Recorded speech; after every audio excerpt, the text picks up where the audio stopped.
97% of people who encounter Stoicism read one quote, nod their head, and move on with their lives completely unchanged. They treat it like a motivational poster. Something that sounds good in the moment but never actually gets applied. And the reason why almost nobody truly practices Stoicism is not because it is too difficult.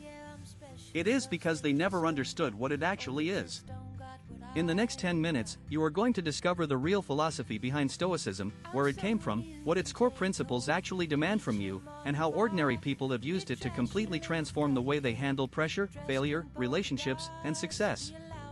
There is one Stoic concept in particular that modern self-help completely ignores. It is counterintuitive, almost uncomfortable to hear, and it might be the single most powerful mental tool ever developed. We will get to it. Keep watching. Stoicism was born in Athens around 300 BC. Its founder was a man named Zeno of Citium, a Phoenician merchant who lost his entire cargo in a shipwreck off the coast of Greece. Ruined, he wandered into a bookshop in Athens and started reading about Socrates. Something clicked. He found a teacher named Crates of Thebes and began studying philosophy. What he eventually developed became one of the most influential schools of thought in human history. Zeno would teach his students outdoors, walking beneath a painted porch called the Stoipoikal. That is where the name came from.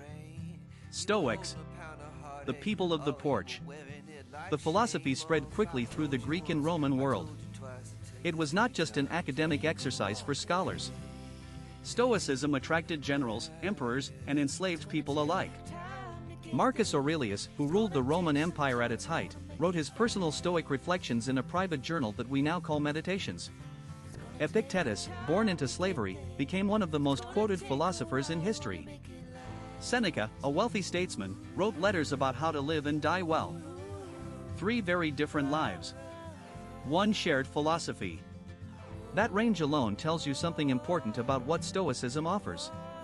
It works regardless of your circumstances. So what is Stoicism actually saying? At its core, the philosophy rests on one foundational idea. There are things within your control and things outside your control. Your thoughts, your judgments, your responses, your effort. Those are yours. The weather, other people's opinions, what happens to your career, whether you get sick. Those are not yours. Stoics call this the dichotomy of control. And while it sounds simple, truly living by it is one of the most radical things a human being can attempt. Most people spend enormous amounts of energy trying to control outcomes they never could. They get angry when traffic makes them late. They spiral into anxiety about what someone thinks of them. They lose sleep over a market they cannot influence. Every single one of those responses is, according to the Stoics, a choice. Not an automatic reaction. A choice. And every time you make that choice, you are either building yourself up or breaking yourself down. Here is what nobody talks about when they discuss Stoicism. It is not about being emotionless.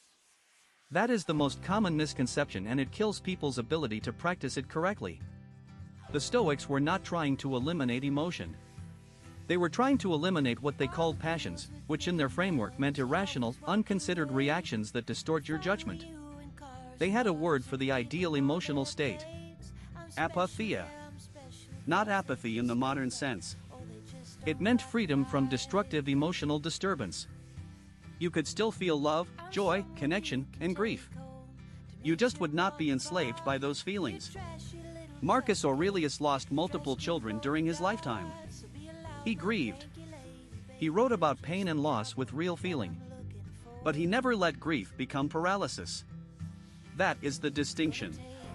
You feel it, you acknowledge it, and then you move through it with intention rather than being dragged by it. Now let us talk about the 4 cardinal virtues that Stoicism is built on. Wisdom, justice, courage, and temperance. These are not soft ideals. They are operational principles. Wisdom means knowing what is actually good versus what only appears to be good. Most people chase wealth, status, and comfort as if those are goods in themselves.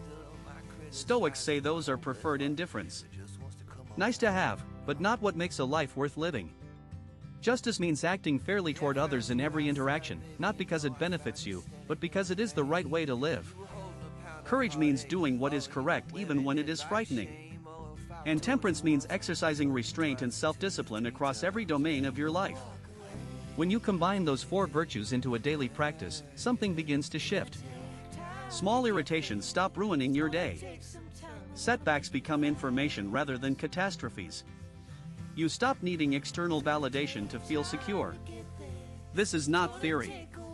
Studies on cognitive behavioral therapy, which is one of the most evidence-based psychological treatments available, trace their direct lineage back to Stoic philosophy. Aaron Beck and Albert Ellis, the founders of CBT, openly cited Epictetus as a primary influence.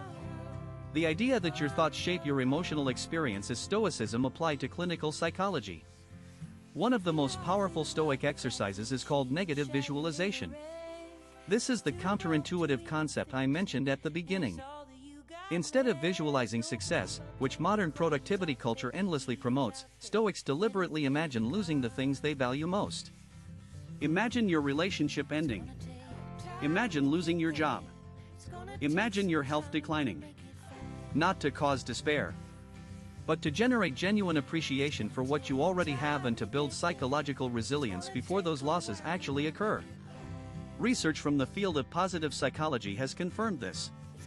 A 2014 study from the University of Virginia found that people who mentally subtracted positive events from their lives reported significantly higher levels of happiness than those who simply savored those events directly. The Stoics figured that out 2,000 years ago. Another major practice is the view from above. Marcus Aurelius wrote about it repeatedly. You mentally pull back your perspective, first to your city, then to your country, then to the planet, then to the cosmos. From that vantage point, whatever is consuming you right now, the argument, the deadline, the embarrassment, begins to look extraordinarily small. Modern neuroscience calls a version of this cognitive diffusion. The ability to observe your thoughts from a distance rather than be fused with them. Same principle. Different century. Stoicism also has something urgent to say about time. Seneca wrote one of his most famous essays on the shortness of life, and his central argument was not that life is short. It is that most people waste it. He wrote, and this translation still lands hard, it is not that we have a short time to live, but that we waste a great deal of it. People who are busy doing nothing. People who are distracted constantly. People who defer their real lives for a someday that never arrives. Seneca would have described the average modern smartphone user with depressing accuracy. The Stoic response to time is presence and intentionality. You decide, with full awareness, how each hour is going to be used. Not perfectly. Not rigidly. But deliberately. You do not drift through your life. You author it.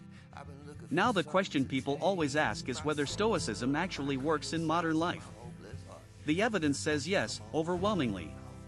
Beyond the CBT connection, studies on emotional regulation consistently show that people who practice cognitive reappraisal, which is the scientific term for what the Stoics call changing your judgment about events, report lower rates of anxiety, depression, and stress-related illness. Navy SEALs and elite military units use Stoic-derived mental training to maintain composure under lethal pressure.